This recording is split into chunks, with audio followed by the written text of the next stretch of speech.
Hi Sketchers, welcome. Thank you for joining me on my channel. I'm Toby and delighted to have you here because you've clicked on this video and that means you too want to sketch looser. And why wouldn't you want to sketch looser? Sketching looser means accepting mistakes and losing that horrible that little cloud of perfectionism which can follow us around and ruin our day all the time. It means being more creative. It means allowing some spontaneity and some of our own personality even to just seep onto the page. And it means, as Bob Ross would say, happy little accidents. Those things which we couldn't do on purpose but are so amazing and so beautiful. And we can only do that by loosening up, having fun and just creating. Don't forget, I've got a free course on my website as well as 2 really in-depth courses.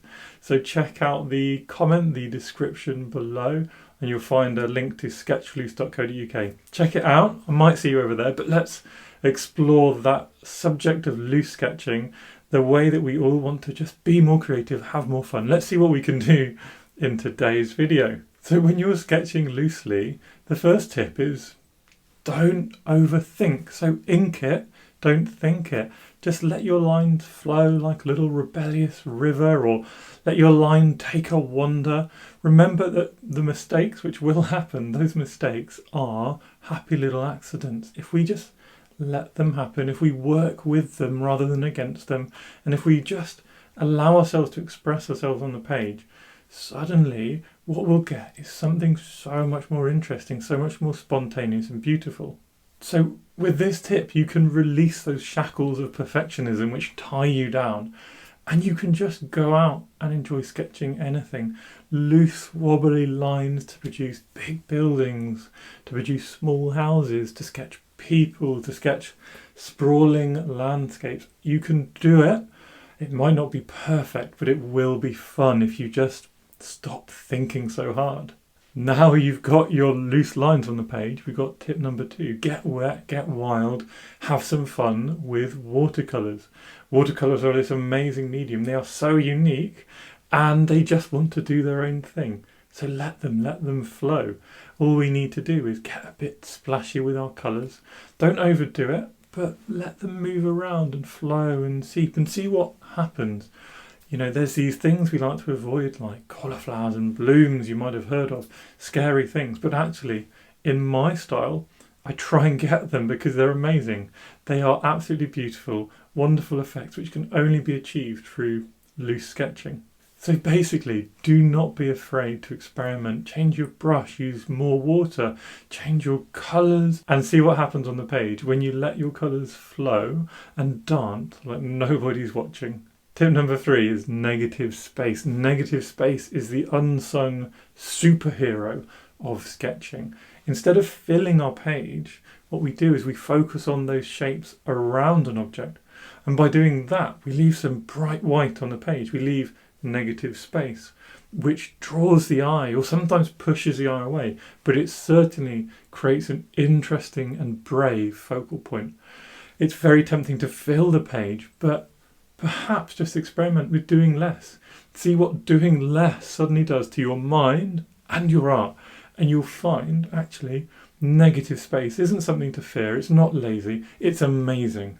Tip number 4 has got to be one of my favourites. Variety. Variety is the spice of, well, in this case, it's the spice of sketches. And variety could mean a lot of things, but what I mean is whatever tools you're using, remember your tools can do wonderful things. One pen can produce bold lines, thin lines. It can produce straight lines, wobbly lines. It can hatch, it can blot and black in. And when we harness all of these different marks in the right places and in a loose and experimental fashion, what could be a boring and flat sketch suddenly becomes lively, full of joy, full of fun. And oh my word, isn't it more fun to sketch like that? Isn't it more fun when we're exploring and just seeing what our tools can do instead of just doing the same thing over and over? So it might be a stupid analogy, but think of your pen as your little artistic spice rack and really just go for it. Allow yourself to experiment with all the different flavours it offers and see what happens on your page. And tip number 5 is practice. Practice like nobody's watching. because most of the time no one's watching. We might feel worried about our own style and we don't want people to see. We might think if we sketch outside that everyone's going to be judging us. But I'll tell you, in years and years and years of sketching, I've never had a negative interaction outside. I very occasionally have people say slightly negative things on Instagram and YouTube, but overwhelmingly, when we practice our art, number one, it's for us, and number two, people who art will always love seeing you, and people who don't art will be amazed at what you're doing because they just don't know how to do it. So practice like no one's watching, have fun and make it your own. This art is for you. So there you go, 5 tips for you to bring out your sketching superhero, get your confidence, get your skills and get your sketching going more and more and more. Remember, art is about fun. Art is about taking risks. If you're not making mistakes, you're not going to be doing anything brilliant either. So especially with loose sketching, just go out there and see what happens. And if you see what happens, I'm sure you'll generate some beautiful, fun, creative stuff on your page that you will not only have enjoyed doing, but also be proud of. So thank you everyone for watching my little sketching videos. If you enjoy my content, please do subscribe to my channel because it makes me really, really happy. Thanks again.